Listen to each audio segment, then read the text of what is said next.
Hello friends, I am here with a new lecture related to the theories which are given by Thorndike, Pavlov and Skinner. Today we learn about these learning theories about these three psychologists. इस lecture को आपने and तक देखना है ताकि जितनी भी इसके रिलेटेड MCQs आएंगे वो उनको क्लियर कर सकें और उन थ्योरीज़ को सही तरीके से अंडरस्टैंड कर सकें। तो पैडागोजी से रिलेटेड ये तीनों थ्योरीज़ इंतहाई इम्पोर्टेंट हैं। इससे रिलेटेड बहुत सारे क्वेश्चंस आते हैं। तो आप इस वीडियो को एंड तक देखें। वीडियो पसंद आए तो चैनल को सब्सक्राइब कर दें और बेल आइकन के बटन को भी प्रेस करें और इसके हवाले से कमेंट भी करें और इस वीडियो को लाइक भी करें अगर आपको ये पसंद आती है। तो चलते हैं हम आज की थोड़ा सा लेंथी लेक्चर अगर हो भी जाए तो आपने इसको छोड़ना नहीं है ताकि एंड तक आप इसको अच्छे से समझ सकें। तो चलते हैं आज के पहले जो साइकोलॉजिस्ट हैं थॉर्नडाइक के बारे में पढ़ते हैं। थॉर्नडाइक जो था इसने जो थ्योरी दी है बेसिकली ये हम तीन जो साइकोलॉजिस्ट के ऊपर बात करेंगे या तीन थ्योरीज़ के ऊपर जो बात करेंगे ये असल में मोस्टली बिहेवियरिज्म के ऊपर जो है वो डिपेंड कर रही होती है। मींस के एक बच्चे का बिहेवियर क्या रोल प्ले करता है, उसकी प्रैक्टिकल अप्रोच क्या होती है और वो कैसे चीज़ों को लेके अंडरस्टैंडिंग डेवलप करता है। तो ये चीज़ें सारी समझने के लिए हमें इनको ब्रीफली देखना पड़ेगा। तो सबसे पहले थॉर्नडाइक्स की अगर हम बात करें तो थॉर्नडाइक जो था ये एक अमेरिकन साइकोलॉजिस्ट था जिसने जो थ्योरी प्रेजेंट की इस हवाले से इसको हम father of psychology, educational psychology भी कहते हैं कि उन्होंने एक प्रैक्टिकल अप्रोच दी है इस के हवाले से, इस थ्योरी के हवाले से। तो इसलिए हम इनको एजुकेशनल साइकोलॉजी का जो है वो फादर ऑफ एजुकेशन साइकोलॉजी भी कहते हैं। उसके बाद ये जो थ्योरी थी ये 19th सेंचुरी में ही दी है इन्होंने, इनिशियल 19th सेंचुरी मींस के 18th सेंचुरी के बिल्कुल एंड पे इन्होंने ये थ्योरी जो है वो दी है। तो इसमें ज़्यादा जो लिंक है वो कनेक्शनिज़म का है कि कैसे चीज़ें एक दूसरे के साथ कनेक्ट करके जो है उनकी अंडरस्टैंडिंग डेवलप की जाती है। तो कनेक्शनिज़म ऑफ लर्निंग के ऊपर इनकी बात है ज़्यादा, इसको हम अंडरस्टैंड करेंगे। दूसरा यहाँ पे दो टर्म्स यूज़ होंगी, स्टिमुलस और रिस्पॉन्स। तो स्टिमुलस होता है किसी चीज़ के लिए किसी को उभारना, जैसे एक बच्चे को पढ़ाई के लिए उकसाना या उसको मजबूर करना तो नहीं हम कहेंगे, एक ऐसा माहौल बना देना कि जिसकी बेस पे वो रीइंफोर्समेंट, जो पॉजिटिव रीइंफोर्समेंट है उसकी बेस पे वो पढ़ाई की तरफ तवज्जो दे। तो स्टिमुलस और रिस्पांस ये दो वर्ड्स यहाँ पे बार बार यूज़ होंगे, इनके बारे में भी डिटेल हम पढ़ेंगे। तो बेसिकली इनका जो काम था वो बिहेवियरिज्म के ऊपर था। तो मेन फ्रेमवर्क इनका है, इन दोनों टर्म्स को यूज़ करते हुए वो बिहेवियरिज्म की जो है वो ग्रोथ करते हैं ये साइकोलॉजिस्ट। अब इस कॉन्सेप्ट को समझाने के लिए उन्होंने जो मेथडोलॉजी यूज़ की है उसको हम ट्रायल एंड एरर एक्सपेरिमेंट भी कहते हैं। अब इस बेस पे उन्होंने क्या किया है कि एक जो कैट है उसको एक केज में रख दिया है और उसके अंदर एक बड़ा जो है वो साइंटिफिक एक लीवर अप्लाई कर दिया है।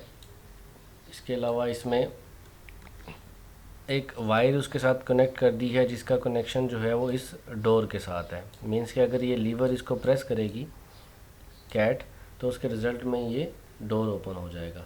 अब ये कैट ऐसा करेगी क्यों? क्योंकि इसके बिल्कुल सामने यहाँ पे कोई इसका फूड रखा हुआ है जिसको देख के जो है ये और ज़्यादा एम्फसाइज होती है और ज़्यादा जो है वो इसको पाने के लिए कोशिश करती है, तो इधर उधर जो है वो हाथ पाँव मारती है और उसके रिज़ल्ट में कभी उसका हाथ जो पाँव है वो लग जाता है इस लीवर के ऊपर और उसका डोर ओपन हो जाता है और फिर वो इजीली उस फूड तक अप्रोच कर लेती है।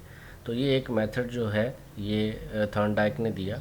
अब इसको अगर हम इनिशियल स्टेप से समझने की कोशिश करें तो इसके 3 स्टेप्स यहाँ लिखे हुए हैं, जिनमें पहला स्टेप है the cat is placed in the box, food is placed outside where the cat can see it.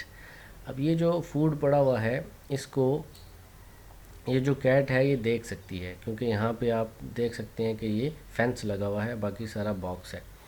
तो पहले तो उसके अंदर एक जो है वो एक ऐसी तलब जो है उसके अंदर पैदा की गई उस खाने को उसके सामने रख के, तो स्टिमुलेट हम कह सकते हैं कि उसको किया गया, जिसके रिज़ल्ट में इसने क्या दिया, रिस्पांस दिया।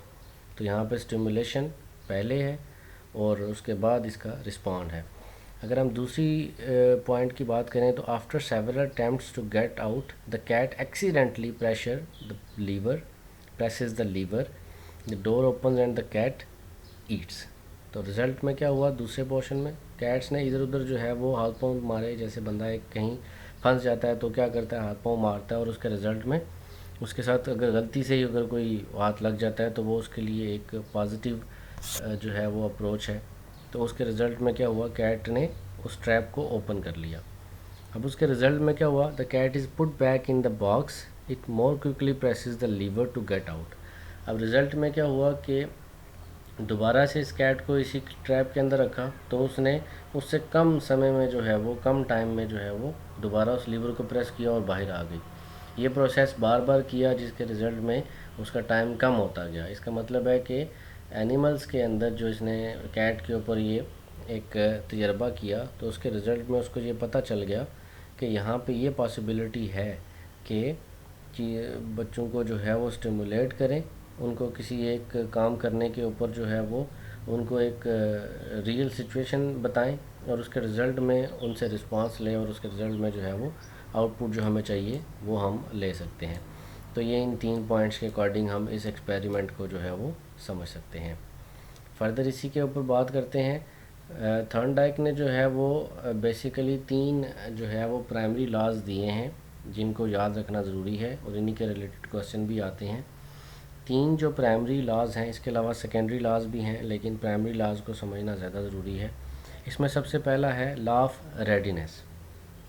अब आप देखें कि जब भी किसी बच्चे को हमने पढ़ाना है तो जब तक उस बच्चे का जो माइंड है वो रेडी नहीं होगा, मेंटली तौर पर वो उसके लिए प्रिपेयर नहीं होगा, तो वो कभी भी उस चीज़ को लर्न नहीं कर पाएगा, क्योंकि उसके दिमाग में ऐसी कोई चीज़ नहीं थी, ऐसी कोई उसमें जो है वो शौक़ नहीं था कि वो क्या करे, चीज़ों को लर्न करे। तो उसके लिए सबसे पहले तो उसको मेंटली सेटिस्फाई होना चाहिए कि उसने चीज़ों को लर्न करना है। उसके बाद अगर हम दूसरा देखें तो है लॉ ऑफ एक्सरसाइज। अब एक्सरसाइज का मतलब क्या है कि प्रैक्टिस करवाना, कि एक चीज़ जब बार बार करवाई जाती है तो उसके रिज़ल्ट में क्या होता है कि वो यूज़ टू हो जाती हैं चीज़ें। जैसे शुरू में जब बच्चा स्कूल जाता है तो उसको ज़बरदस्ती भेजना पड़ता है, तैयार करना, लेकिन जब उसका एक माहौल बन जाता है तो उसको पता है कि मेरी ये ज़िम्मेदारी है कि मैंने जो है वो स्कूल पहुंचना है और जाना है। ये इसकी एक रेगुलर प्रैक्टिस है। इसी तरह पढ़ाई के लिए भी रेगुलर प्रैक्टिस होती है और उसकी बेस पे वो जो है वो उसको पॉजिटिव रिस्पांस जो है वो दे रहा होता है। तो जैसे कैट जो है वो बार बार वो चीज़ प्रैक्टिस कर रही थी तो उसके रिज़ल्ट में उसको पता चला कि ये लीवर है जिसको प्रेस करने से वो अपनी प्रैक्टिस को एक रिज़ल्ट ओरिएंटेड बना सकती है। तो सेम इसी तरह लॉ ऑफ एक्सरसाइज बहुत इम्पोर्टेंस रखता है इन केस ऑफ लर्निंग। उसके बाद इस एक्सरसाइज के लॉ की अगर हम फर्दर इंटीग्रेशन करें तो इसमें हमें 2 चीज़ें मिलती हैं, एक है लॉ ऑफ यूज़ और एक है लॉ ऑफ डिसयूज़। अब लॉ ऑफ यूज़ का मतलब है कि कैसे चीज़ों को जो है वो इस्तेमाल में लेके आना है और कौन सी चीज़ें हैं जिनको इस्तेमाल में लाने की ज़रूरत नहीं है, जिसको हम एक पॉजिटिव अप्रोच कह सकते हैं, नेगेटिव अप्रोच कह सकते हैं। तो कौन सा काम करना है ये उसका लॉ ऑफ यूज़ होगा, कौन सा काम नहीं करना उसके लिए ये डिसयूज़ की कैटेगरी में आएगा। मतलब कि उन चीज़ की प्रैक्टिस करनी है जिसके बारे में उसको क्लैरिटी नहीं है। उसके बाद है law of effect. Law of effect का मतलब क्या है कि जब भी कोई प्रैक्टिस की जाती है तो उसके रिज़ल्ट में एक जो है वो फाइनल एक असेसमेंट की जाती है। अगर वो असेसमेंट जो है वो बिल्कुल क्लियर हो, इफ़ेक्टिव हो, तो उसके रिज़ल्ट में बच्चे के अंदर एक मोटिवेशन डेवलप होती है। तो बेसिकली ये तीनों चीज़ें एक दूसरे से लिंक्ड हैं। पहले बच्चे का रेडी होना चीज़ों को लर्न करने के लिए, फिर उस लर्निंग प्रोसेस के ऊपर प्रैक्टिस करना, और उस प्रैक्टिस के रिज़ल्ट में एक इफ़ेक्ट क्रिएट करना, एक रिज़ल्ट क्रिएट करना, जिसके बाद उसकी मोटिवेशन का जो लेवल है वो और ज़्यादा अप हो जाता है। तो थॉर्नडाइक ने ये बेसिक या प्राइमरी जो लॉज हैं ये लर्निंग के दिए हैं, इनके ऊपर जो है वो बच्चे की अप्रोच होना बहुत ज़रूरी है। आगे चलते हैं इसके नेक्स्ट सेकेंडरी लॉज के ऊपर। तो सेकेंडरी लॉज में तकरीबन 8 पॉइंट्स हैं जिनको समझना है। ये भी इम्पोर्टेंट है, इनमें कुछ चीज़ें जो हैं वो प्राइमरीकली भी कंसिडर की जाती हैं, लेकिन मोस्टली जो प्राइमरी का पोर्शन मैंने बताया है उसमें वही चीज़ें हैं जो हम 3 चीज़ें पढ़ चुके हैं। एक उसकी जो है वो प्राइमरी में क्या है, एक उसकी जो है वो रेडीनेस है, दूसरी उसकी प्रैक्टिस है, और तीसरी उसकी जो है वो इफ़ेक्ट है। अब सेकेंडरी लॉज की अगर हम बात करें तो सबसे पहले है लॉ ऑफ प्राइमेसी। अब प्राइमेसी का मतलब यहाँ पे अगर हम लें तो इनिशियल स्टेजेस के ऊपर बच्चे ने क्या काम करना है प्राइमरी लेवल पे, उनको हम जो है वो उसकी प्राइमेसी, लॉ ऑफ प्राइमेसी कह सकते हैं। रिसेंसी का मतलब है चीज़ों को रिवाइज़ करना, मतलब कुछ देर पहले उसने कोई चीज़ याद की थी तो वो रिवाइज़ करता है। जैसे बच्चे पेपर देने से पहले रिवाइज़ करते हैं, थोड़ी देर के लिए उसको पढ़ते हैं, तो वो चीज़ वही होती है जो उन्होंने ऑलरेडी पढ़ी होती है। तो पढ़ने के बाद उसको रिवाइज़ करना उनके लिए आसान होता है। Law of intensity of stimulus. अब जो उसके अंदर, उस बच्चे के अंदर जो है वो कितनी इंटेंसिटी जो है वो डेवलप की जा रही है, स्टिमुलेट की जा रही है, ये चीज़ भी इसके ऊपर डिपेंड करती है। ये भी इसका एक लॉ में कैटेगरी में आता है कि कितनी शिद्दत जो है वो उसकी तहरीक में है, उसको समझने में जो है वो उसके अंदर कितनी जो है वो तहरीक पैदा की जा चुकी है। उसके बाद लॉ ऑफ मल्टीपल रिस्पांस की अगर हम बात करें तो वो जो बच्चा है वो डिफरेंट रिस्पांस देता है। मल्टीपल रिस्पांस का मतलब यही है, जैसे कैट को हमने उस केज के अंदर रखा तो वो मल्टीपल रिस्पांस दे रही थी, इधर उधर पाँव मार रही थी, तो वो इसको हम कहते हैं मल्टीपल रिस्पांस के, जिसमें इधर उधर की चीज़ों को जो है वो मैनिपुलेट करके जो है वो फाइनल रिजल्ट तक पहुँचा जाता है। इसी तरह सेट और एटीट्यूड, लॉ ऑफ सेट और एटीट्यूड। अब एटीट्यूड क्या है कि लर्निंग एटीट्यूड है, तो अगर तो एटीट्यूड लर्निंग होगा तो ये पॉजिटिव एक एस्पेक्ट में कंसिडर होगा, और अगर एटीट्यूड लर्निंग नहीं है, माहौल या इन्वायरमेंट लर्निंग नहीं है, तो उसका एटीट्यूड के ऊपर भी इसका इफ़ेक्ट नेगेटिव ही होगा।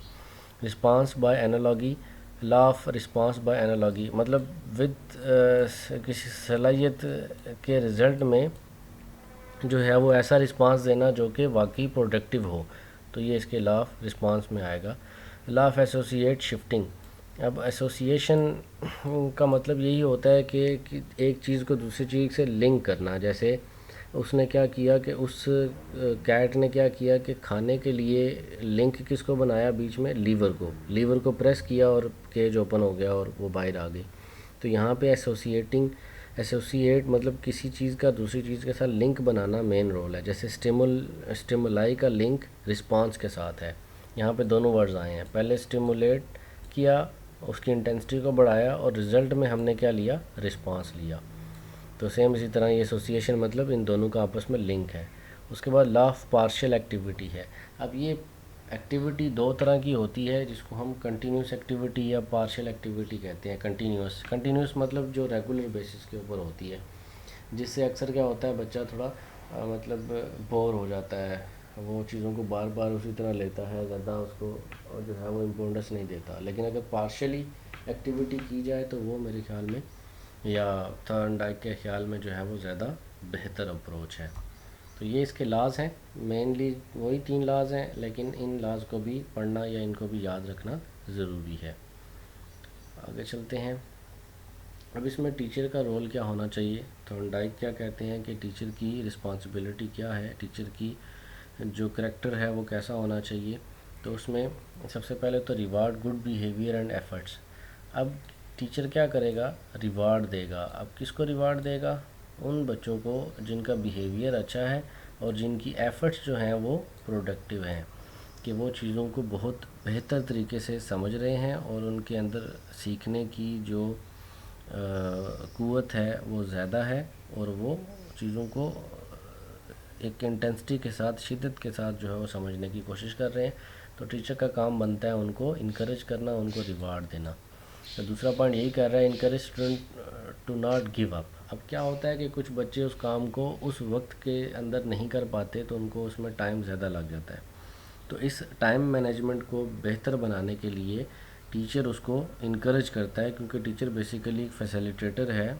अगर हम चाइल्ड सेंटर्ड एजुकेशन सिस्टम की बात करें तो टीचर उसमें फैसिलिटेटर का काम करता है। तो उसकी इनकरेजमेंट, उसकी मोटिवेशन, उसके अंदर सीखने की जो सलाहियत है उसको ग्रो करना, उसके अंदर स्टिमुलेशन करना और उसका रिस्पांस पॉजिटिव लेना, ये सारा टीचर की इनकरेजमेंट की बेस पे ही बच्चे के अंदर बनाया जा सकता है। उसके बाद है यूज़ रिपीटिशन एंड टीचिंग। अब क्या होता है कि टीचर बार बार जो है वो किसी बच्चे को वो चीज़ समझाता है, जिसके नतीजे में बच्चे को वो चीज़ समझ आती है। तो अक्सर ये होता है कि कुछ बच्चे एक दो दफ़ा उसको नहीं समझ पाते, तो उसको बार बार प्रैक्टिस करके, जैसे लॉ ऑफ प्रैक्टिस की हमने बात की है कि बच्चा रेडी तो है और प्रैक्टिस भी करने की कोशिश कर रहा है, लेकिन उसका इफ़ेक्ट क्रिएट नहीं हो रहा। तो उसके लिए क्या है, बार बार टीचर उसको रिपीटिशन करवाएगा, जिसके नतीजे में बच्चा जो है वो उस चीज़ को अच्छे तरीके से समझ सकेगा। उसके बाद है punishment are not effective as positive reinforcement. Reinforcement का मतलब यही होता है कि उसके अंदर एक जो है वो ऐसी क़ुव्वत जो है वो पैदा करना कि जिसकी बेस पे बच्चा जो है वो पॉजिटिव रिस्पांस की तरफ जाए। लेकिन पनिशमेंट क्या करती है, वो बच्चे को नेगेटिव जो है वो अप्रोच की तरफ लेके जा सकती है। तो उसके नतीजे में क्या है कि वो कहता है, थॉर्नडाइक कहता है कि पनिशमेंट वाला जो केस है इसको हमने बिल्कुल भी कंसीडर नहीं करना, ये इफ़ेक्टिव नहीं होगा और ना ही ये पॉजिटिव रीइंफोर्समेंट का बाइस बनेगा। इसलिए ये नेगेटिव अप्रोच है, इसको बिल्कुल डिनाई करता है थॉर्नडाइक। तो पनिशमेंट वाला केस इसमें बिल्कुल सिचुएशन में कहता है कि नहीं होना चाहिए। आगे इसके ऊपर जो क्रिटिसिज्म हुआ जो इस थ्योरी के ऊपर जो अभी हमने पढ़ी है थॉर्नडाइक की, उसमें यह है कि Thorndike's theory was limited because it focuses solidly on the physical events of a stimulus and the response to it. कहता है कि इसकी जो थ्योरी है ये टोटली मतलब पूरे का पूरा इसका जो फोकस है ना मेनली वो है फिज़िकल इवेंट्स के ऊपर, कि फ़िज़िकली बच्चे क्या प्रैक्टिस कर रहे हैं। तो अगर हम कहें इसको एक्टिविटी बेस्ड, तो एक्टिविटी बेस्ड में भी वो अप्रोच जिसमें फ़िज़िकली हम उसको चीज़ों को समझाने की कोशिश कर रहे हैं, उसको सब्जेक्ट ओरिएंटेड की बजाय हम डायरेक्ट डिफरेंट एक्सपेरिमेंट उसके ऊपर परफॉर्म करके उसको समझाने की कोशिश कर रहे हैं। इस हवाले से इसके ऊपर क्रिटिसिज्म आता है कि हर दफ़ा ये मुमकिन नहीं है, डिफरेंट इन्वायरमेंट में ये माहौल डिफरेंट हो सकता है, होना चाहिए। He did not focus on reinforcement. अब वो जैसे हमने पहले भी बात की कि वो पनिशमेंट की बात नहीं करता, ना ही किसी और तरह की रीइंफोर्समेंट को जो है वो फोकस करता है। मतलब कि बच्चे को अगर एक पनिशमेंट का डर होता है तो वो डिफरेंट काम करना शुरू कर देता है, या मार से बचने के लिए किसी भी चीज़ को पॉजिटिव एस्पेक्ट में भी ले सकता है। जबकि थॉर्नडाइक कहता है कि पनिशमेंट या इस तरह की रीइंफोर्समेंट बिल्कुल होना ज़रूरी नहीं है, बच्चा खुद ब खुद जो है वो एक्टिविटी से ही चीज़ें लर्न करना शुरू कर देगा। It does not deal with the feelings of the subject. तो बात वही है कि वो सब्जेक्ट की जो थीम है उसको लेके नहीं चल रहा, बल्कि सिर्फ डिफरेंट एक्सपेरिमेंट्स की बेस पे जो है वो चीज़ों को मैनिपुलेट कर रहा है और उनको अप्लाई करने की कोशिश कर रहा है। तो ये कुछ क्रिटिसिज्म थे थॉर्नडाइक की जो है वो थ्योरी के ऊपर, लर्निंग थ्योरी के ऊपर। आगे नेक्स्ट चलते हैं, आइवन पावलोव, जिसने क्लासिकल कंडीशन के ऊपर जो है वो एक थ्योरी दी।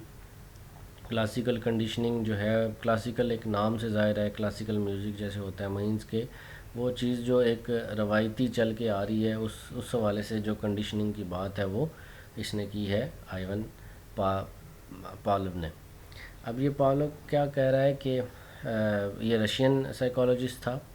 सबसे पहले तो हमने ये चीज़ें याद रखनी है, इससे रिलेटेड एमसीक्यू पूछे जा सकते हैं कि रशियन साइकोलॉजिस्ट था। उसके बाद इसको ना नोबेल प्राइज़ मिला था इसी साइकोलॉजी के ऊपर जो वर्क इसने किया, पीएचडी भी था, तो इसलिए इसको इस वर्क के ऊपर नोबेल प्राइज़ भी दिया गया 1904 में। ये 1904 वाला जो सीन है ये पूछा जाता है एमसीक्यूज़ के अंदर कि पावेल को नोबेल प्राइज़ जो है वो कब मिला।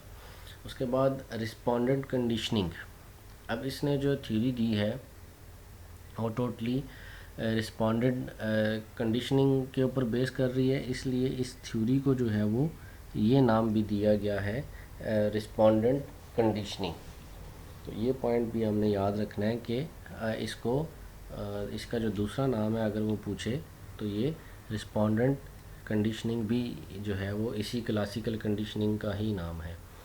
इसके अलावा इसका जो एक और नाम है उसमें कंडीशनिंग रिफ्लेक्सेस भी आता है कि इसका हम ये नाम भी अक्सर पूछा जा सकता है या कहीं पे लिखा जा सकता है, तो ये भी इसी का नाम है। इसके अलावा इसको पालव कंडीशनिंग भी कहते हैं, वो भी याद रखना है। और इसके अलावा कंडीशनड रिस्पांस भी कहते हैं।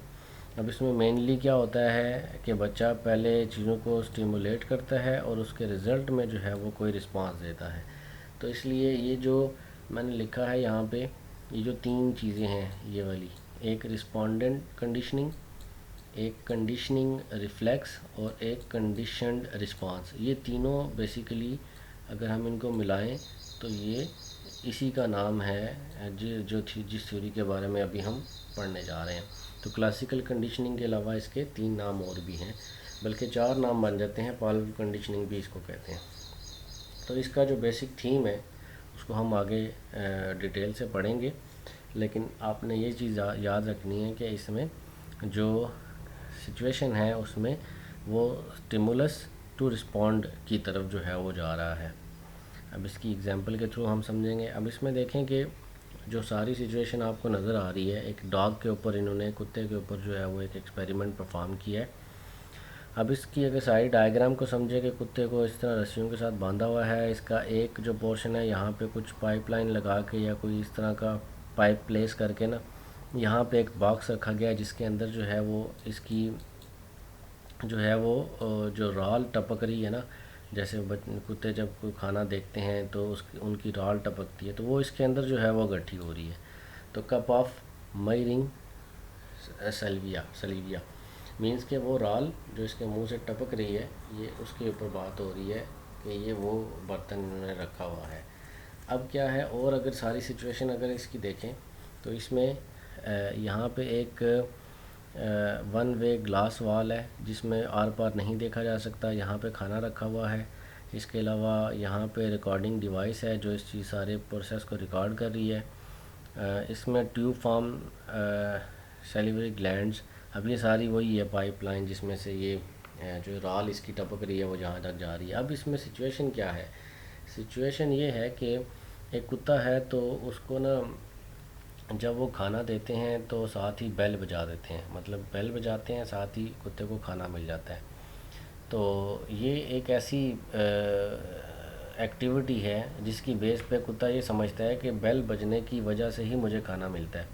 तो कुछ देर बाद उसके अंदर ये कंडीशनिंग डेवलप हो जाती है कि बेल जो है वो कोई आम चीज़ नहीं है बल्कि वो मेरे खाने का जो है वो सबब है।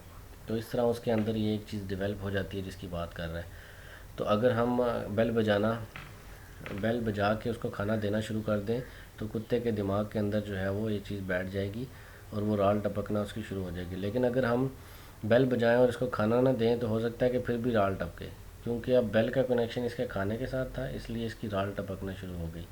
तो ये कुछ सिचुएशन है जिसके अंदर जो है वो पावेल ने एक जो है वो थ्योरी दी जिसकी बेस पे उसने 3 स्टेप्स बताए, उसके बारे में हम आगे पढ़ेंगे। ये 3 स्टेप्स हैं इसमें, एक है बिफ़ोर कंडीशनिंग, एक है ड्यूरिंग कंडीशनिंग और एक है आफ्टर कंडीशनिंग। अब बिफ़ोर कंडीशनिंग का मतलब क्या है कि पहले जो है वो बिल्कुल एक अनकंडीशनल स्टिमुलस है, मींस के एक ऐसी कंडीशन, गैर मुतवक्की कंडीशन कि जिसके लिए उस कुत्ते को जो है वो उकसाया जा रहा है, तो उसके रिज़ल्ट में कुत्ते ने भी एक अनकंडीशनल रिस्पांस दिया है, किसी को देख के जैसे उसका दिल ललचा गया है, तो इस तरह का उसने रिस्पांस दिया। अब क्या है कि न्यूट्रल स्टिमुलस इसमें बेल है, अगर बेल बजाई है तो कुत्ते को इसका कोई रिस्पांस नहीं आएगा, क्योंकि यहाँ पे कोई भी कंडीशनिंग डेवलप ही नहीं हुई।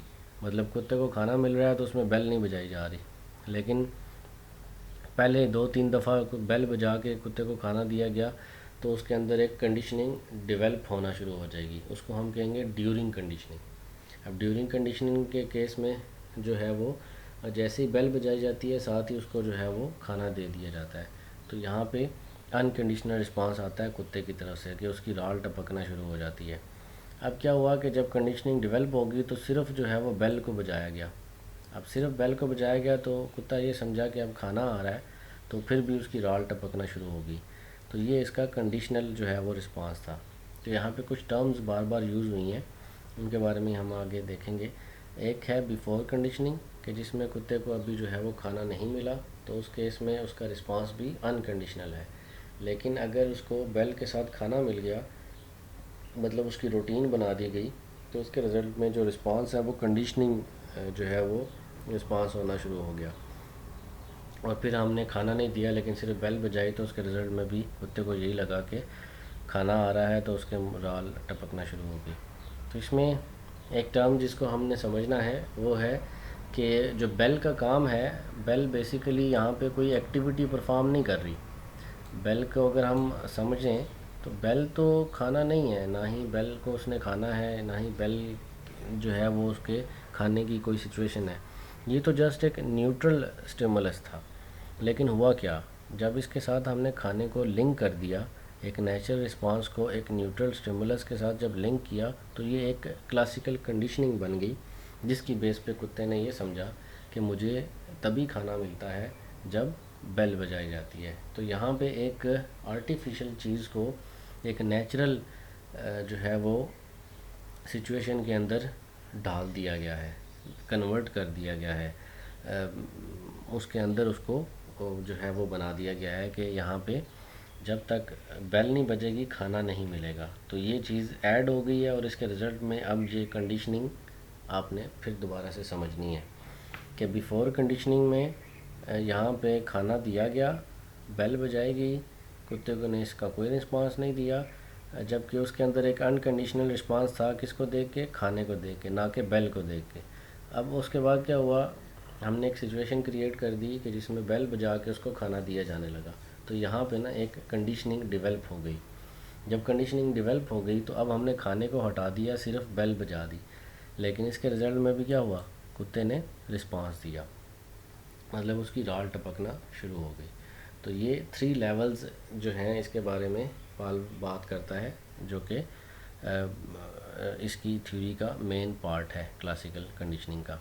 अब इसमें अगर हम फर्दर इसको अंडरस्टैंड करें तो बिफ़ोर कंडीशनिंग के केस के अंदर जो अनकंडीशनल स्टिमुलस था, अनकंडीशनल, इसको यूएस भी कहा जा सकता है, अनकंडीशनल स्टिमुलस बिहेवियर उसका जो था वो इक्वल टू है अनकंडीशनल रिस्पांस के, क्योंकि इसमें कोई चीज़ डेवलप ही नहीं हुई अभी, सारा कुछ नॉर्मल है जैसे कि उससे पहले कुत्ते के साथ होता था।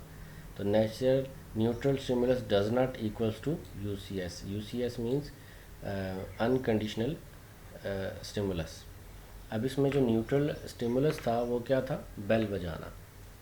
अब हमने उससे नेक्स्ट स्टेप में जब कंडीशनिंग की ड्यूरेशन के अंदर जब हमने इस चीज़ को देखा कि जब हम बार बार ये प्रैक्टिस कर रहे हैं, वही बात आती है कि हम पहले जो है वो बग़ैर बेल के, और उसके बाद जब हम बेल उसमें ऐड करते हैं तो तब सिचुएशन में क्या बदलाव आता है ये देखते हैं।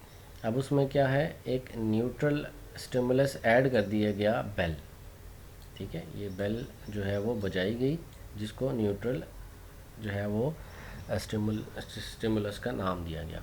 अब इसके साथ फूड तो ऑलरेडी था, पहले भी था, लेकिन अब एडिशन सिर्फ किसका हो गया, बेल का। तो unconditional stimulus plus neutral stimulus, इन दोनों के एडिशन से क्या आ गया, सेलिवेशन क्रिएट होगी। सेलिवेशन मीन्स के उसकी राल टपकना शुरू हो गई। अब यहाँ पे ना एसोसिएशन हो गई है किसकी, बेल की खाने के साथ और उस दोनों चीज़ों की कुत्ते के साथ। अब association and repetition work here. अब ये चीज़ बार बार रिपीट करने से हुई, तो जैसे कि पहले भी बात हुई कि जब ये चीज़ बार बार रिपीट होगी तो उसके नतीजे में क्या होगा कि कुत्ते के दिमाग में ये चीज़ बैठ जाएगी कि ये चीज़ जो है वो बेल पे ही डिपेंड कर रही है और बेल के बजने से ही मुझे खाना जो है वो मिलता है।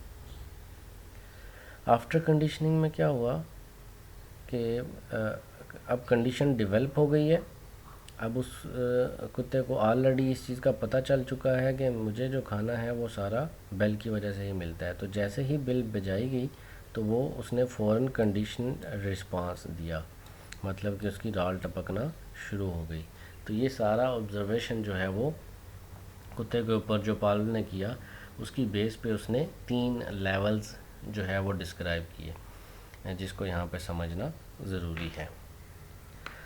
आगे चलते हैं। अब इस कंडीशनिंग प्रोसेस के कुछ और जो हैं वो एसोसिएशन के कुछ और पार्ट्स भी हैं जिनको देख लेते हैं। अब एक्विजिशन की अगर हम बात करें तो यहाँ पे एक्वायर क्या किया उस डॉग ने, मतलब कि जब बेल बजना शुरू हुआ तो उसको पता चला कि ये चीज़ मुझे मिलने वाली है, खाना मुझे मिलने वाला है। तो यहाँ पे एक्विजिशन का एक प्रोसेस डेवलप हो गया, कंडीशन डेवलप हो गई। एक्सटिंक्शन की मतलब ये है कि जब हमने शुरू में तो उसको कंडीशन बना दी कि बेल के साथ उसको खाना देना शुरू कर दिया, लेकिन फिर क्या हुआ, फिर हमने सिर्फ उसको 15 दिन 20 दिन 1 माह के लिए सिर्फ बेल बजाई, उसको खाना नहीं दिया उस बेल के बाद, या बेल की ड्यूरेशन के अंदर उसको खाना नहीं दिया, उसको किसी और वक्त में खाना दे दिया, बेल वैसे ही बजा दी। तो अब क्या होगा, एक्सटेंशन आना शुरू हो जाएगी, मतलब कि वो जो उसके अंदर एक चीज़ डेवलप हुई थी पिछले अरसे में, जिसमें उसने एक बिहेवियर डेवलप किया अपना, वो अब क्या होगा, ख़त्म होना शुरू हो जाएगा। क्योंकि अब उसको ये चीज़ पता चल रही है कि यहाँ पे जो है वो बेल बजने से का मतलब हमेशा से ये नहीं है कि अब उसको खाना मिलेगा। तो वो क्या करता है, उसके ऊपर रिस्पांस देना छोड़ देता है, एक्सटिंक्शन उसके अंदर आ जाती है, ख़त्म हो जाती है वो चीज़। फिर क्या होता है, स्पॉन्टेनियस रिकवरी। और स्पॉन्टेनियस रिकवरी की अगर हम बात करें तो इसका मतलब ये है कि फिर तकरीबन 1 माह बाद हमने, जब वो कुत्ता भूल गया इस चीज़ को कि अब मुझे खाना नहीं मिलता, लेकिन एकदम से हमने क्या किया, हमने एकदम से जो है वो उसको दोबारा से आप कह लें कि मींस कि हमने उसको कुछ अरसे के बाद जब बेल बजाई तो उसको ये लगा कि मींस के बेल बजाने के बाद उसके अंदर उसकी जो मुंह से राल टपकना शुरू हो गई। मतलब कहने का ये है कि ये पहले तो था कंडीशनिंग डेवलप होगी, जब कंडीशनिंग डेवलप होगी तो फिर हमने वो बेल के साथ खाना देना छोड़ दिया, लेकिन 1 माह के बाद हमने दोबारा बेल बजाई तो कुत्ते को जहन में वही रिसेंसी जो है वो आई और उसके जहन में ये चीज़ आई कि मुझे ये चीज़ दोबारा मिलने वाली है, तो उसके मुंह से राल टपकना शुरू हो गई। तो इस प्रोसेस को हम स्पॉन्टेनियस रिकवरी कहते हैं। जनरलाइजेशन का मतलब ये है कि वो जनरलाइज करना शुरू कर दिया उसने, मतलब कि हमने बेल को जनरलाइज कर दिया, मतलब डिफरेंट काइंड्स ऑफ बेल बजाना शुरू कर दी। तो उसको नहीं पता था कि कौन सी बेल जो है वो उससे मुझे खाना मिलता है, तो वो डिफरेंशिएट जो है वो नहीं कर पाता, जनरलाइज नहीं कर पाता, वो ये चीज़ ऑब्ज़र्व नहीं कर पाता कि किस बेल के ज़रिए से जो है वो मुझे खाना दिया जा रहा था, मतलब मुख्तलिफ बेल्स को जो है वो मिक्सअप कर दिया गया। और डिस्क्रिमिनेशन के केस के अंदर उसको अब ये उसके अंदर जो क्वालिटी थी वो डेवलप हो चुकी है कि वो डिस्क्रिमिनेट कर सके, डिफ्रेंशिएट कर सके कि कौन सी बेल की बात जो है वो उसको खाना मिलता था। तो ये 5 मेजर पार्ट्स हैं, अक्सर इनको जो है वो इन 3 लेवल्स के अंदर भी इंक्लूड कर लिया जाता है, इसलिए इन सारे पॉइंट्स को आपने इसमें याद रखना है। अब ये इंपॉर्टेंट टर्म्स थी जो आगे यूज़ हो रही थी, जिसकी हमने आगे बात की।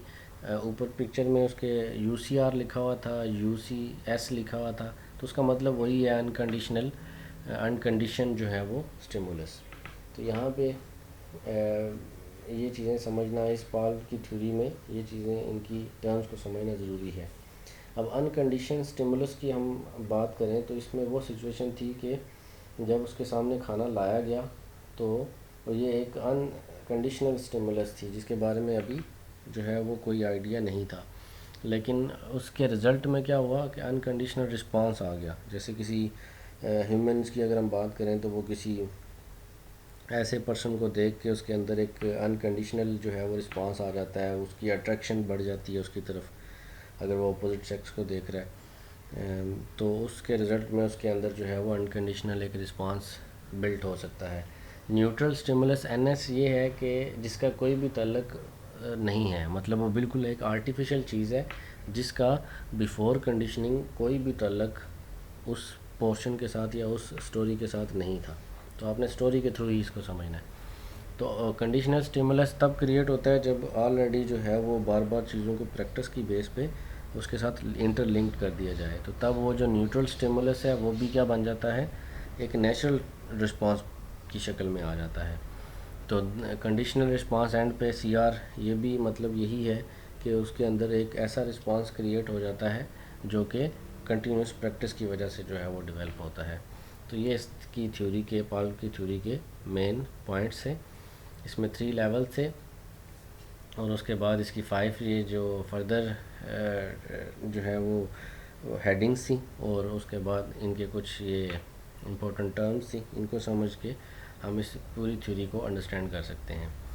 उसके बाद हम आते हैं आज के हमारे लास्ट साइकोलॉजिस्ट जो है BF स्किनर। अब ये ऑपरेंट कंडीशनिंग के बारे में जो है वो एक थ्योरी पेश करते हैं, ऐसी थ्योरी के जिसमें बाकायदा जो है वो एक अमल के ज़रिए से जो है वो कंडीशनिंग डेवलप की जाती है। जैसे कि इससे पहले हमने पाल के कंसेप्ट में या फिर उससे पहले हमने थॉर्नडाइक के कंसेप्ट में भी पढ़ा कि उन्होंने भी एक प्रैक्टिकल अप्रोच के बायस जो है वो चीज़ों को समझाने की कोशिश की है। तो ये भी उसी अप्रोच को लेके जो है वो चीज़ों को समझाने की कोशिश कर रहे हैं। इनके लिए भी एक एग्ज़ाम्पल है जो कि रैट की एग्ज़ाम्पल है। जैसे अगर हम याद रखें तो थॉर्नडाइक ने जो है वो बिल्ली से जो है वो चीज़ों अपनी थ्योरी को समझाया है। इसके अलावा जो दूसरे थे हमारे थॉर्नडाइक के बाद जो दूसरे पाल थे उन्होंने एक कुत्ते के साथ अपनी थ्योरी को समझाया है, और इसी तरह ये जो स्किनर है ये अपनी थ्योरी को एक चूहे की एग्जांपल से जो है वो समझा रहे हैं। तो इसको भी आपने तवज्जो के साथ सुनना है और अंडरस्टैंड करना है। अब ये एक अमेरिकन साइकोलॉजिस्ट थे और अमेरिकन साइकोलॉजिस्ट थे और इन्होंने भी जो है वो अपनी PhD साइकोलॉजी में ही कंप्लीट की हुई थी। 23 साल की उम्र में शायद इन्होंने कर ली थी। अब इनकी जो पैदाइश है वो 1904 है और 1990 में डेथ है, और इसी ड्यूरेशन के अंदर इन्होंने बिहेवियरिज़म के ऊपर बहुत ज़्यादा काम किया है। जैसे मैंने शुरू में बात की कि ये जो तीनों साइकोलॉजिस्ट हैं इनका जो बेसिक रोल है वो साइकोलॉजी और बिहेवियरिज़म के ऊपर ही है। तो इन्होंने बिहेवियरिज़म के ऊपर काफ़ी जो है वो काम किया है, इसलिए इनको बिहेवियरिस्ट भी कहा जाता है। इन्हीं का ये कोटेशन है जिसमें कहते हैं कि the way positive enforcement is carried out is more important than the amount. कहते हैं कि अगर हम किसी चीज़ की मिकदार को जो है वो लें और उसमें हम पॉजिटिव रीइंफोर्समेंट को लेके चलते हैं, तो ये हमारे लिए सबसे इम्पोर्टेंट जो है वो पॉइंट होगा जिसको लेके चलना इंतहाई ज़रूरी कहा स्किनर ने। अब ये देखें ये कैसे जो है वो एक चूहे के कंसेप्ट से इस चीज़ को समझाते हैं। अब इनका जो मेन डिफरेंस है ना दूसरे पहले दो के साथ, उसमें ये था कि हमने पढ़ा था कि चीज़ों को स्टिमुलेट पहले किया जाता है और उसका रिस्पांस बाद में देखा जाता है, लेकिन ये जो स्किनर है ये इसका बिल्कुल अपोजिट देते हैं। इन्होंने कहा कि रिस्पांस पहले है और उसके रिज़ल्ट में स्टिमुलेशन जो है वो क्रिएट होती है, मतलब कि पहले रिस्पांस देखा जाता है और उसके बाद उसके अकॉर्डिंग जो है वो स्टिमुलेशन जो है वो डेवलप की जाती है। तो इन्होंने क्या बताया कि ये खाना इन्होंने रखा हुआ है इस चूहे का, लेकिन यहाँ से ये बिल्कुल क्लोज्ड है, इस पोर्शन से कोई जगह नहीं है, ये बिल्कुल आप कह लें कि एक क्लोज्ड पोर्शन है। यहाँ से चूहा जो है वो अपने खाने को नहीं देख सकता, लेकिन क्या करता है कि चूहा को जब भूख लगती है तो वो ज़ाहिर सी बात है इधर उधर भागता है, इधर उधर देखता है। तो इसी दौरान इसका जो पाँव है वो लगता है इस लीवर के साथ। तो जब इस लीवर के साथ लगता है तो यहाँ से हाउस लाइट जो है वो जो है ऑन होती है और इसके रिज़ल्ट में उसको यहाँ पे खाना नज़र आता है, और यहाँ से जब वो लीवर को प्रेस करता है तो इस खाने का एक जो पार्ट है वो इस बोर्ड से मूव करता हुआ इस पोजीशन तक आ जाता है। तो अब क्या करता है कि जब दोबारा उसको भूख लगती है तो वो फिर इसी लीवर को जो है वो प्रेस करता है और उसके रिज़ल्ट में ये खाना इसके पास जो है वो आ जाता है। तो ऑपरेट कंडीशनिंग में ये चीज़ समझाते हैं स्किनर। वो ये कहते हैं कि पहले इस चूहे ने जो है वो रिस्पांस दिया, उसके रिस्पांस की बेस पे उसके सामने जो है वो एक स्टिमुलस पोर्शन खाना इसके सामने आ गया और रिज़ल्ट में इसको आउटपुट जो है वो ये खाना मिला। अब फर्दर अगर हम इसकी बात करें तो ये जो स्किनर हैं ये बात करते हैं, इसको दो तरह से दो हिस्सों में इसको डिवाइड करते हैं अपनी इस इंस्ट्रूमेंटल भी, या फिर हमने इसका दूसरा नाम पढ़ा है जो ऊपर मैंने लिखा था वो है एक तो इंस्ट्रूमेंटल है और दूसरा इसका ऑपरेंट ऑपरेंट जी ऑपरेंट कंडीशनिंग। तो ये दोनों नाम इसी के हैं, इंस्ट्रूमेंटल कंडीशनिंग कहें या ऑपरेंट कंडीशनिंग कहें, दोनों का मतलब सेम ही है। अब स्किनर जो है वो बड़ी इम्पोर्टेंट बात करते हैं इस, अगर स्कीमेटिक डायग्राम के अंदर अगर आप देखें तो इसमें ऑपरेंट कंडीशनिंग जो है इसको दो हिस्सों में डिवाइड किया गया है। यहाँ पे इस ऑपरेंट कंडीशनिंग को एक जो है वो कंडीशन बताई गई है इसकी रीइंफोर्समेंट और दूसरी इसकी कंडीशन बताई गई है वो है पनिशमेंट। अब अगर हम बात करें रीइंफोर्समेंट की, तो रीइंफोर्समेंट जो है वो दो तरह से डेवलप की जा सकती है, एक पॉजिटिव जो है वो रीइंफोर्समेंट है और एक नेगेटिव रीइंफोर्समेंट है। अब पॉजिटिव जो है रीइंफोर्समेंट, इसका मतलब क्या है कि हम बड़े एक बेहतर जो है वो बिहेवियर के साथ, एक अच्छे अंदाज के साथ बच्चे को जो है वो कोई चीज़ समझाते हैं, तो इसको हम पॉजिटिव रीइंफोर्समेंट कह सकते हैं कि बच्चे को उसकी इम्पोर्टेंस बताते हैं। जैसे एक बच्चा कोई सब्जेक्ट पढ़ता है तो हम उस सब्जेक्ट को शुरू करने से पहले उसकी जो है वो बेनिफिट्स के बारे में अगर बात करें, हम कहें कि ये सब्जेक्ट जो है पढ़ने से इस तरह के जो है वो फ़ायदे हो सकते हैं, और जैसे एक लैंग्वेज को सीखने से इस तरह के फ़ायदे हो सकते हैं, लिखने के ये फ़ायदे हो सकते हैं कि आपको फ्यूचर में जो है वो बहुत सारे काम हैं जो लिखने की वजह से ही बेहतर किए जा सकते हैं। तो ये एक पॉजिटिव रीइंफोर्समेंट है जिसकी बेस पे बच्चे के अंदर एक ऐसा बिहेवियर डेवलप होता है जो उसकी ग्रोथ में बहुत हेल्पफुल साबित होता है। इसी तरह अगर हम बात करें नेगेटिव जो है वो रीइंफोर्समेंट की, तो नेगेटिव रीइंफोर्समेंट क्या है कि एक बच्चा है वो बार बार जो है वो मोबाइल बहुत ज़्यादा एक्सेस यूज़ करता है, अपने पढ़ाई के दौरान भी मोबाइल अपने पास रखता है, तो हम क्या करते हैं वो मोबाइल उससे ले लेते हैं। अब देखने में ये एक नेगेटिव रीइंफोर्समेंट है, उस बच्चे के जहन के मुताबिक ये एक नेगेटिव पॉइंट आएगा, लेकिन क्या होगा कि उसके नतीजे में भी बच्चा जो है वो पढ़ना शुरू कर देगा, तो वो कोई ना कोई पॉजिटिव ही रिस्पांस डेवलप करेगा। तो इसलिए इस बात को हमने ऐसे समझना है कि रीइंफोर्समेंट अगर पॉजिटिव होगी तो तब भी बच्चे के बिहेवियर की डेवलपमेंट में जो है वो हेल्पफुल साबित होगा, और इसी तरह अगर हम वो रीइंफोर्समेंट जो है वो नेगेटिवली करते हैं, मतलब कोई ऐसा एक्शन करते हैं कि जो बच्चों को के लिए पसंदीदा नहीं है, लेकिन क्या है कि वो इतना ज़्यादा पनिशमेंट के केस के अंदर नहीं आता, बल्कि सिर्फ उसकी इस्लाह की बेस में आता है, इस्लाह के ज़िम्मे में आता है। तो जब हम किसी चीज़ के ऊपर इस्लाही तौर पे काम कर रहे होते हैं तो इसका मतलब है कि हमने उसमें बहुत थोड़ा बदलाव लेके आना है, जिसके नतीजे में एक पॉजिटिव रिस्पांस जो है वो मिल सकता है। अगर हम इन दोनों के रिज़ल्ट्स की बात करें, पॉजिटिव रीइंफोर्समेंट की और नेगेटिव रीइंफोर्समेंट की रिज़ल्ट्स की बात करें, तो इसमें इसमें भी बिहेवियर इंक्रीज़ ही हुआ है। बिहेवियर इंक्रीज़ का मतलब है कि उसके अंदर एक पॉजिटिविटी आई है, और ये पॉजिटिविटी इस नेगेटिव रिस्पांस के बाद भी और इस पॉजिटिव प्रेजेंटेड के बाद, दोनों के बाद जो है वो पॉजिटिव ही जो है वो बिहेवियर डेवलप हुआ है, जो कि एक बहुत बेहतर अप्रोच है।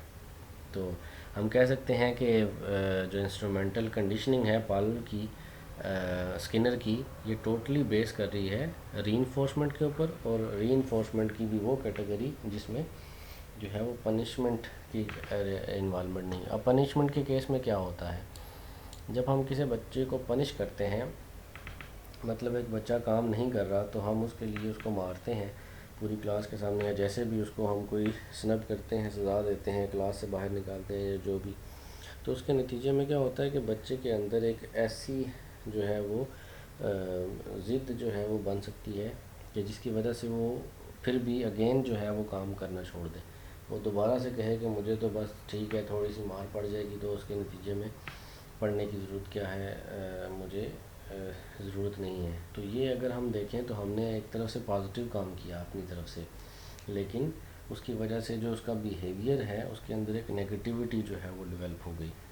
सेम इसी तरह अगर हम इस अप्रोच को नेगेटिवली भी लें, मतलब कि हम उसकी पनिशमेंट के अलावा कोई ऐसा पनिशमेंट का मेथड यूज़ करेंगे जिसमें उसको एक्सेस ऑफ होमवर्क दे दें या फिर 10 दफ़ा लिखने को कह दें या फिर इस तरह पेरेंट्स को कॉल कर दें, या जो भी सिचुएशन जो बच्चे के लिए जो है वो नामुनासिब हो, मतलब कि वहाँ पे जो स्किनर कह रहा है कि वो ऐसी सिचुएशन डेवलप ना करे कि जिसमें जो है वो नेगेटिव जो है वो, मतलब कि बच्चे के रिस्पांस की बेस पे हम कोई ऐसा एक्शन करें, ऐसा स्टिमुलेशन उसको दें कि जो उसके लिए एक नेगेटिव रिस्पांस का बायस बने। तो उस केस में क्या होगा कि बच्चे के अंदर नेगेटिव जो है वो बिहेवियर ग्रो करेगा।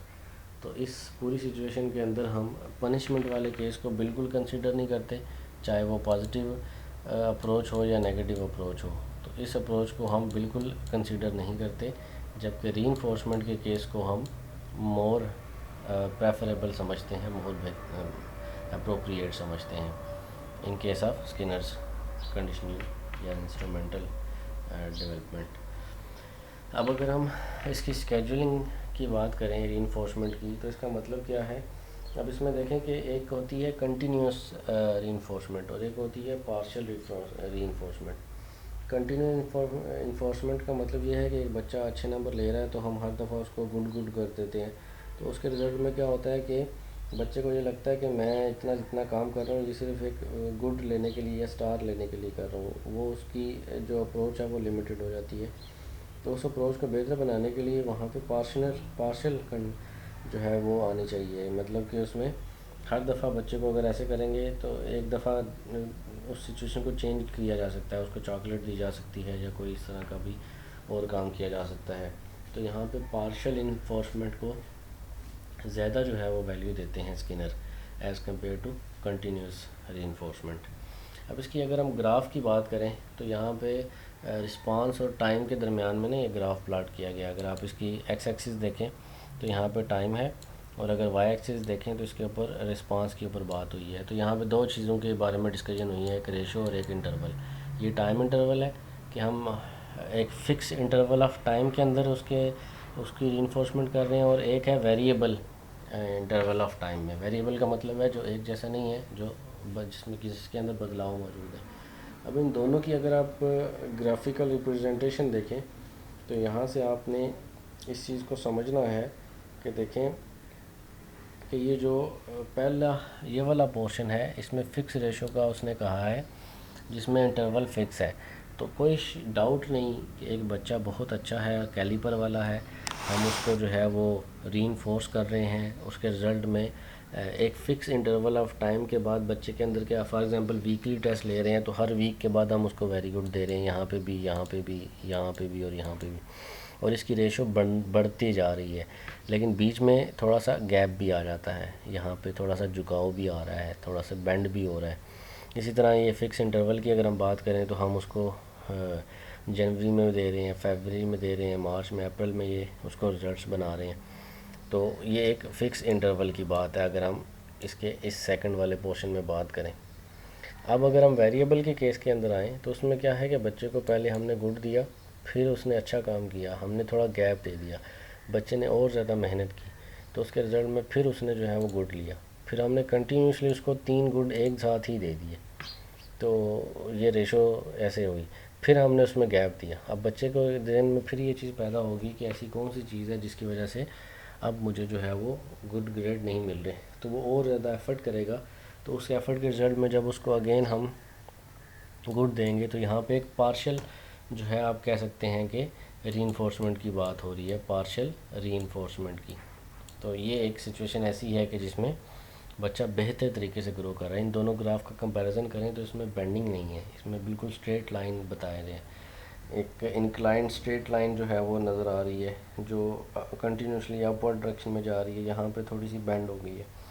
अब अगर इसमें इंटरवल की बात करें तो हमने क्या किया कि शुरू में उसको जो है वो उसकी एफ़र्ट के ऊपर वर्क इंटरवल में ये टेस्ट लिया, फिर हमने उसके फ़ौरन बाद टेस्ट लिया, फिर कुछ डिले करने के बाद हमने उसका जो है वो उसकी असेसमेंट की।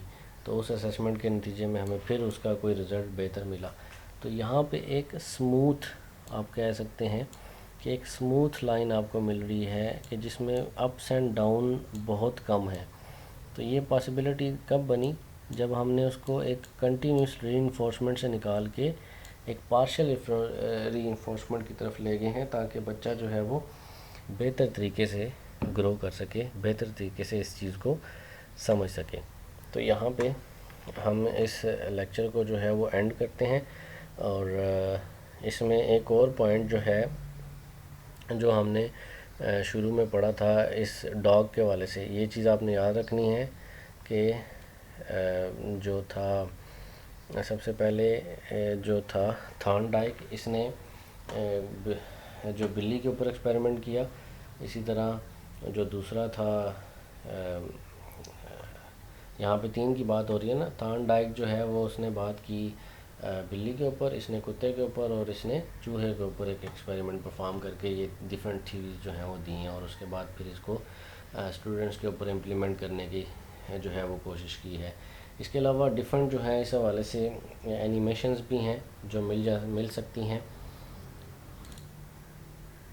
अब इसमें एक एनिमेशन है जिसमें बताया गया है कि जो है वो एक कुत्ता है, उसको लॉक कर दिया गया है इसके अंदर। यहाँ पे जो है वो एक लीवर लगा दिया गया है, जिससे ये पता चलता है कि ये जो डोर है ये ओपन हो सकता है। तो यहाँ पे ये कुत्ता जो है ये कोशिश कर रहा है कि किसी तरीके से इसको मूव कर ले, नीचे की तरफ कर ले, क्योंकि ये बार बार इधर उधर कर। अब इसकी ये रास्ता खुल गया, इसमें पूरा इसका 1 मिनट 20 सेकंड लगे। अब ट्रायल 2 में क्या है कि उसको पता चल गया है कि यहाँ पे जो है वो चीज़ लीवर जो है वो लगा हुआ है, और उस लीवर को मैंने मूव करना है, और उसके नतीजे में क्या करना है, मुझे ये पता चल जाना है कि ये चीज़ जो है वो ऐसे ओपन होती है। तो ये दोबारा से लीवर को खींच रहा है और इस डोर को ओपन कर रहा है। तो इस केस में इसकी जो ड्यूरेशन है वो और ज़्यादा जो है वो कम हो जाएगी, इसकी ड्यूरेशन कम हो जाएगी। यहाँ पे लिखा हुआ आएगा कि इसकी ड्यूरेशन अब 50 सेकंड्स हो गई है। अब फिर उसके बाद ट्रायल अगर करें, ट्रायल 3 में अगर हम बात करें तो 50 सेकंड से देखते हैं कि उसकी वैल्यू जो है वो और कम होती है कि नहीं। तो ये जो कुत्ता है ये दोबारा कोशिश करता है और इसको दोबारा से मूव करता है नीचे की तरफ लीवर को, और अब की बार जो उसकी टोटल ड्यूरेशन है वो 39 सेकंड्स तक आ जाता है और कम हो जाता है 39 सेकंड्स।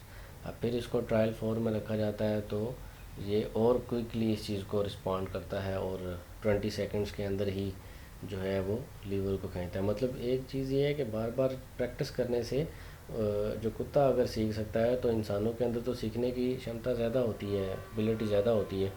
तो इसलिए इंसान ज़्यादा बेहतर तरीके से और तेज़ी के साथ जो है वो चीज़ों को लर्न कर सकते हैं। तो ट्रायल 5 में अगर हम देखें तो ये चीज़ इसने 18 सेकंड के अंदर कर ली। और इसी तरह ट्रायल 6 की अगर हम बात करें तो उसमें ये और जो है वो अर्ली इसको करने की कोशिश करेगा। तो ये सारी सिचुएशन ऐसी है कि जिसमें देखा जा सकता है कि 15 सेकंड्स और इस तरह अप टू। अब एक सिचुएशन ये है कि इसमें लिखा है no instrument into behaviour has no effect. अब इसकी वजह क्या है कि इसने यहाँ पे इसको सील कर दिया है, मतलब इसको लॉक कर दिया है। तो लॉक करने से अब ये लीवर को बार बार मूव करता है, तो उसके रिज़ल्ट में उसकी जो रीइंफोर्समेंट है वो रिड्यूस होना शुरू हो जाती है। तो यहाँ से हम इस कंसेप्ट को स्किनर के और बेहतर तरीके से समझ सकते हैं कि रीइंफोर्समेंट कंटिन्यूस जो है वो होना जो है वो ज़रूरी है, चाहे वो पार्शियल बेसिस पे ही हो, लेकिन हो ज़रूर। तो उसके रिज़ल्ट में क्या होगा, एक अब इसमें क्या है कि बहुत सारे मिनट्स स्पेंड हो गए लेकिन उसने ये काम नहीं किया, और फिर दोबारा से स्पॉन्टेनियस रीइंफोर्समेंट करने के लिए इस चीज़ को दोबारा से क्लोज़ किया गया, ओपन किया। तो आपने इस सारी वीडियोस को देखा, इस हवाले से आप कमेंट करें, इस चैनल को सब्सक्राइब करें, और इस हवाले से जो है वो लाइक भी कर दें इस वीडियो को, ताकि बेहतर जो है वो और भी वीडियोज़ इस हवाले से अपलोड की जा सकें। तो RG अकेडमी के हवाले से आपने इस चैनल को सब्सक्राइब करना है और इसको लाइक और शेयर भी कर दें। Thank you.